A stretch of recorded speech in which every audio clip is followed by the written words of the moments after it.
It's a very cold January afternoon here in Ohio. It's about 25 degrees outside.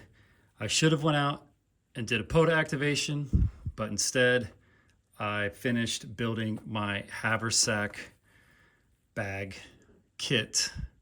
The Haversack by the Hidden Woodsman. Thanks to Thomas K4SWL for highlighting this bag in a recent QRPer.com post. So very cool bag. Inside I have my Icom 703 kit. I want to show you how I have it set up and everything that's in it. My main use case for this is for parks on the air. Go out to a park bench, lean a collapsible mast into a tree, a la the K8 MRD technique, and get on the air. There's a few little things I might change as I progress, and a couple things I don't have in here, which I might add later. Maybe I'll highlight those, but let's get into it. The Icom 703 fits well in here. The Icom 703 head unit with a nice faceplate cover that I 3D printed. This bag actually holds more than I thought it would. When I bought it, I was worried that everything wasn't going to fit. I've got a very short section of coax. This is only about 6 feet. Ideally, I'd probably have a 15-foot section, which I just don't own right now. Everything I have is like a 25-foot section of LMR 240. That's just too big for this kit. But that'll do for a hot minute until I can go buy one. Inside this second compartment, got a very cool battery. The Wincamp X3. This battery is a 12 volt, about 10 amp hour. Was manufactured mainly to be used with the KX3, but I'm using it in this kit. It has 2 outputs, which I think is very cool.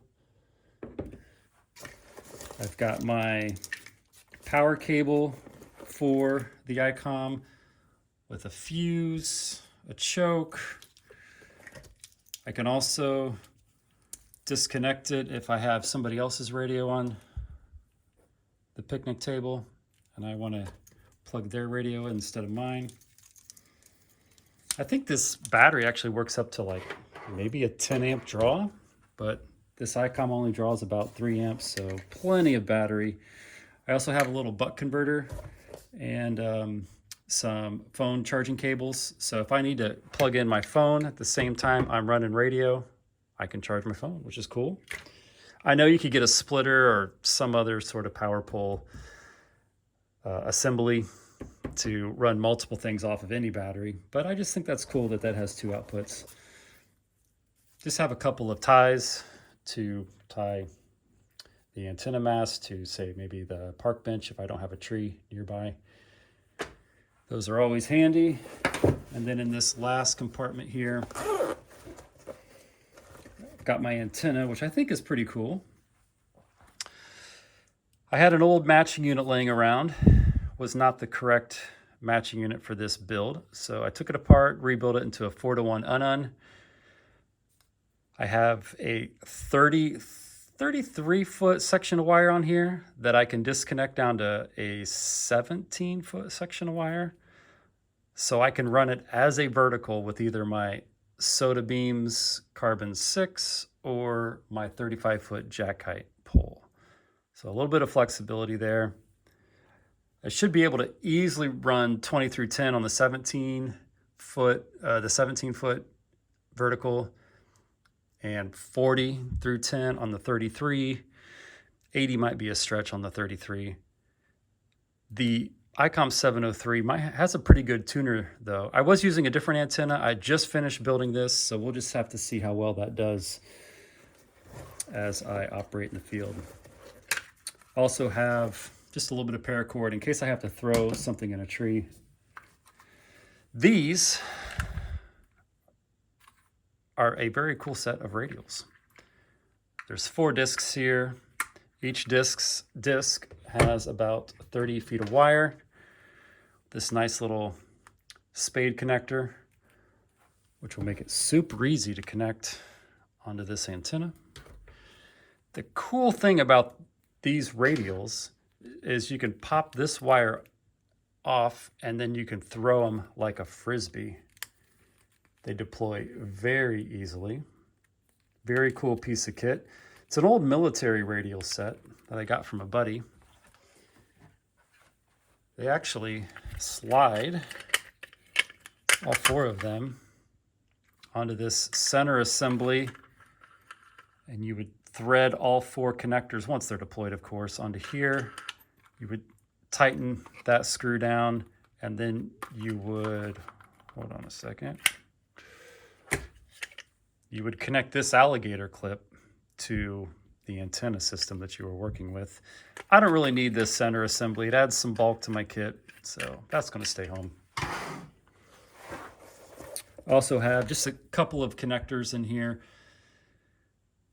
The 703 has the typical PL 259 or 239, whatever that nomenclature is, you know what I mean.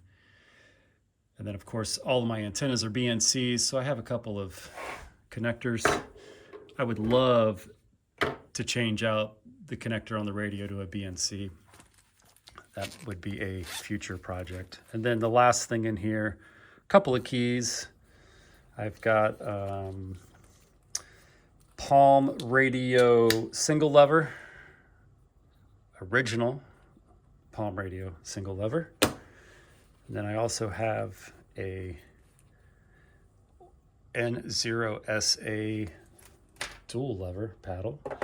The nice thing about this battery, obviously an aluminum case, they built it with aluminum case for it to be lightweight, but I added some of these stick-on metal plates that you would use for like a cell phone holder, but they work great to hold the key. So now I don't have to carry the jeweler's block with this big battery, which will hold my keys in place pretty well. Some other things I'll probably add that I just have in other kits, maybe a set of earbuds, maybe a throw weight, maybe a backup antenna. Wouldn't mind getting a vertical whip for this kit at some point. But there it is in this current iteration. Really just wanted to highlight how much stuff you can fit in this haversack. And yeah, that's about it. Thanks, Thomas, for letting us all know this. I know the Hidden Woodsman is probably regretting his life choices and selling you one, and now he's probably just so bombarded with orders that he can't keep up. Probably is quitting his day job as we speak. But there it is. I'm in love. Great bag. Thank you, Thomas. Can't wait to get it out in the park, hopefully next week when the weather gets a bit warmer. 7-3, y'all.